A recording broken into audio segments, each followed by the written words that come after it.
สวัสดีครับคุณผู้ชมปีนี้ปีใหม่ต้องสวัสดีปีใหม่กันนะฮะสวัสดีปีใหม่ครับปีที่แล้วมีใครรู้สึกว่าไม่รวยบ้างไหมถ้าเกิดรู้สึกว่าไม่รวยเข้ามาดูรายการนี้เลยเพราะรายการนี้คือ Food Travel พารวยทำง่ายขายดีไม่มีเอาแล้วเมนูที่จะมาพาคุณผู้ชมไปรวยกันนั่นก็คือเมนูราดหน้าหมูนุ่มมันจะรวยได้ยังไงอ่ะเพราะว่ามันทำง่ายๆไงแล้วมันก็ไปขายได้ด้วยขายดีด้วยไม่มีเอาด้วยรู้อย่างนี้แล้วไปดูวัตถุดิบและส่วนผสมก่อนมาลงมือทำกันครับสำหรับเมนูในวันนี้ Food Travel พารวยขอเสนอราดหน้าหมูนุ่มมาดูวัตถุดิบและส่วนผสมเริ่มต้นที่เส้นราดหน้าหมูเลือกใช้หมูสันคอถามว่าทำไมเพราะว่าผมชอบคะน้าเลือกยอดอ่อนๆหน่อยนะฮะไข่ไก่แป้งมันฮ่องกงซอสพื้นฐานซึ่งประกอบไปด้วยซีอิ๊วขาวซอสปรุงรสน้ำตาลทรายและน้ำมันหอยเหล้าจีนจะใส่ก็ได้ไม่ใส่ก็ได้แต่ผมชอบเลยใส่น้ำมันงากระเทียมเต้าเจี้ยวเมื่อดูส่วนผสมเสร็จเรียบร้อยแล้วจะรออะไรอยู่ล่ะไปลงมือทำกันเลยครับ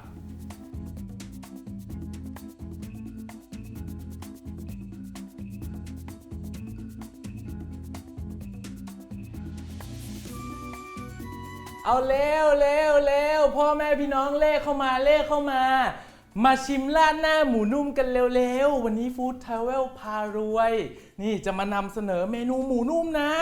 ราดหน้าหมูนุ่มไม่ใช่สูตรธรรมดากระหล่งโป่งที่ไหนเป็นสูตรของอาจารย์ปูได้หมูมา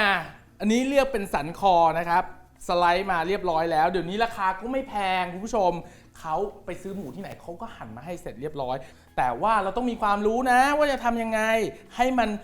มีรสชาติที่อร่อยเอาหมูใส่ลงไปในอ่างผสมเอาง่ายๆไม่ต้องยุ่งยากอะไรมากซอสพื้นฐานนี่ซอสพื้นฐานเราประกอบไปด้วยน้ำตาลทรายซีอิ๊วขาวซอสปรุงรสและน้ำมันหอย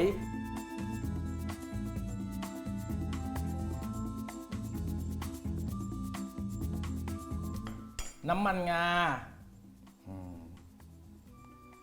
เหล้าจีนใส่ก็ได้ไม่ใส่ก็ได้แต่เดี๋ยวจะทำกินเองไงก็เลยใส่คุณผู้ชมคิดว่าใส่แล้วมันจะไม่รวยก็ไม่ต้องใส่แล้วคุณผู้ชมผมชอบผมก็ใส่อย่างนี้คลุกให้เข้ากันตามด้วยนี่เลยแป้งมันแป้งมันนะครับห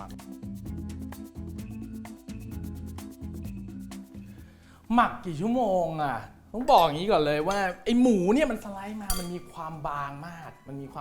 ฉะนั้นมันจะเข้าเนื้อเร็วนุ่มไวนะครับเหมาะแก่การเตรียมจัดร้านเพื่อขายของอันนี้ก็หมักครึ่งชั่วโมงก็ได้แล้วคุณผู้ชม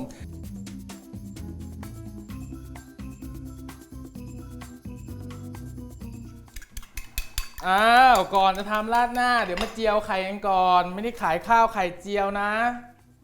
อย่าเพิ่งงงไม่ได้ขายข้าวไข่เจียวเผอิญว่าจะทำราดหน้าหมูนุ่มแล้วก็จะบอกว่ามันกินกับไข่เจียวอร่อยเพราะว่าชอบกินแค่นั้นเองนะอันนี้เจียวไข่เหมือนปกติเลยแล้วก็ใส่ซอสพื้นฐานลงไปเล็กน้อยนิดเดียวเองนะใส่นิดเดียวเพราะว่ารสชาติของตัวน้ำราดหน้าเรามีอยู่แล้วบอกแล้วว่าสารพัดประโยชน์ใช้ได้หลากหลาย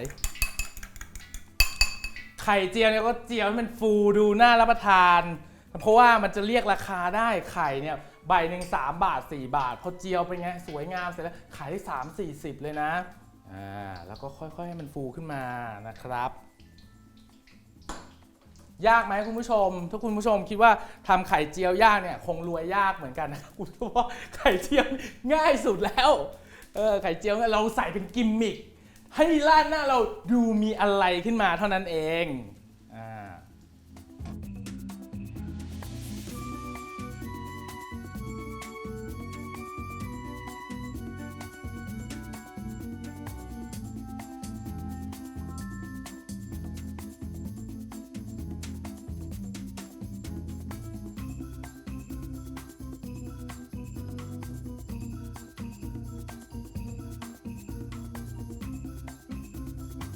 อ่ะได้ไข่เจียวแล้ว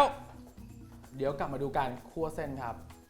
วิธีการคั่วเส้นก็ไม่ยากเย็นอะไรไม่ต้องไปหากระทะราคาแพงอะไรแต่มันต้องมีเทคนิคกันหน่อยตั้งกระทะให้ร้อนแบบไหนร้อนแบบควันขึ้นควันขึ้นใจเย็นนิดนึงคุณผู้ชมและก็ใส่น้ำมันลงไป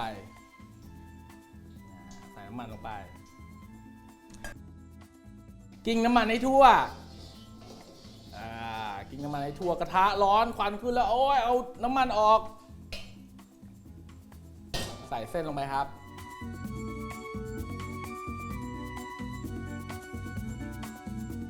อยากให้มีรสชาติใส่ซอสพื้นฐานลงไปเล็กน้อยนี่เติมลงไปจะมีทั้งรสชาติมีทั้งกลิ่นมีทั้งสีนี่เหมือนสไลเดอร์เลยเห็นไหมไม่ต้องไปใช้กระทะเทฟลอนเลยนี่ให้มันไม่ไหม้หน่อยไฟนี่หูขัดใจถ้าคุณผู้ชมไปซื้อไอ้เตาเนี่ยนะเอาไฟแรงๆหน่อยเตาบ้านบางทีมันอาจจะแรงไม่พอนะครับคั่วไป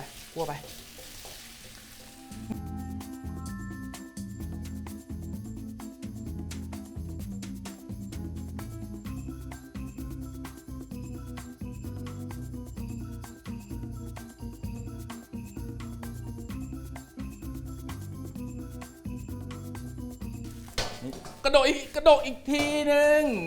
และก็เรียงลงจานครับฉะนั้นก็ตั้งน้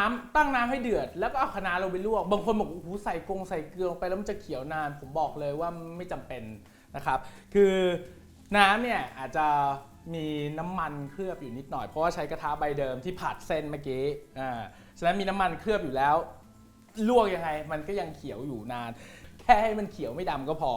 ใส่ลงไปหรือบางคนไม่สะดวกใจใส่เกลือลงไปหน่อยก็ได้นะครับไม่ว่ากันนี่ลวกเนี่ย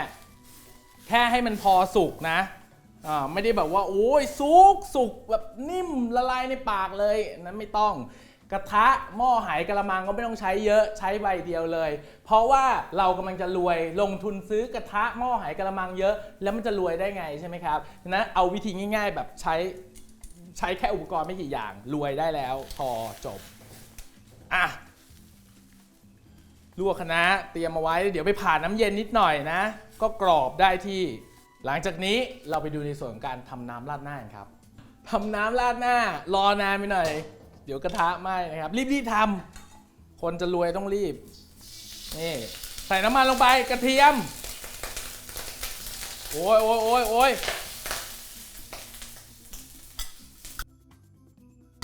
ใส่กระเทียมลงไปผัดให้หอมเติมเต้าเจี้ยวครับเต้าเจี้ยวนี่นะเราไปล้างให้มันลดเค็มก่อนเพราะว่าอะไรมันจะได้ทำให้กลิ่นหอมไงเติมน้ำซุปน้ำสต๊อกลงไป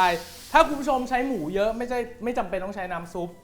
หมูมันน้อยไงพอหมูมันน้อยแล้วจะทำกินเองอยากจะให้มันอร่อยแบบเข้มข้นนะครับผมก็เลยใช้น้ำสต๊อกหรือน้ำซุปเนี่ยเป็นตัวช่วยนะครับ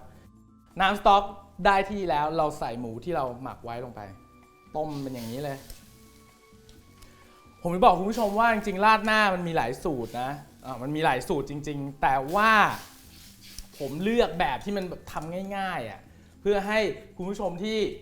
อยากจะหาอาชีพเสริมทำได้แล้วรสชาติโอเคนะครับฉะนั้นถ้าคุณผู้ชมอยากจะดูราดหน้าแบบแอดวานซ์มากกว่านี้ขั้นตอนที่ยุ่งยากมากกว่านี้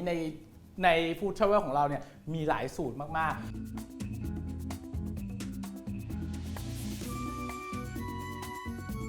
ซอสพื้นฐานนะครับใส่ลงไปแล้วเดี๋ยวก็รอให้หมูสุกนะครับสังเกตได้ว่าน้ำเนี่ยมันมีความข้นหนืดอยู่เหตุผลเพราะว่าอะไรเพราะว่าเมื่อกี้ตอนเราหมักหมูเนี่ยเราใส่แป้งมันลงไปด้วยฉะนั้นแป้งมันที่ละลายน้ำเนี่ยเรามีเผื่อไว้คุณผู้ชมเผื่อไว้ว่าถ้ามันยังหนืดไม่ได้ที่เราก็ค่อยเติมเพิ่มนะครับน้ำเนี่ยดูแล้วเนี่ยอาจจะมีเนื้อพวกเนื้อกระเทียมเนื้อเต้าเจี้ยวน้อยไปหน่อยเพราะว่าเราทำในปริมาณน้อยถ้าคุณผู้ชมทำหม้อใหญ่สัดส่วนมันต่างออกไปนะครับเนื้อมันก็จะเป็นอีกรูปแบบหนึ่งจะมีความเห็นเป็นเม็ดเต้าเจี้ยวเห็นเป็นเม็ดกระเทียมเยอะกว่านี้นะครับเดี๋ยวรอตอนมันสุกแล้วเดี๋ยวมาดูต่อครับ โอ้ยตอนนี้น้ำราดหน้าของเราก็เสร็จแล้วนะพร้อมที่จะขายละรออะไรล่ะเดี๋ยวเราไปจัดเสิร์ฟกันเลยครับตอนนี้เราจะมาประกอบร่างราดหน้าที่จะพาเราไปรวยกันนะฮะ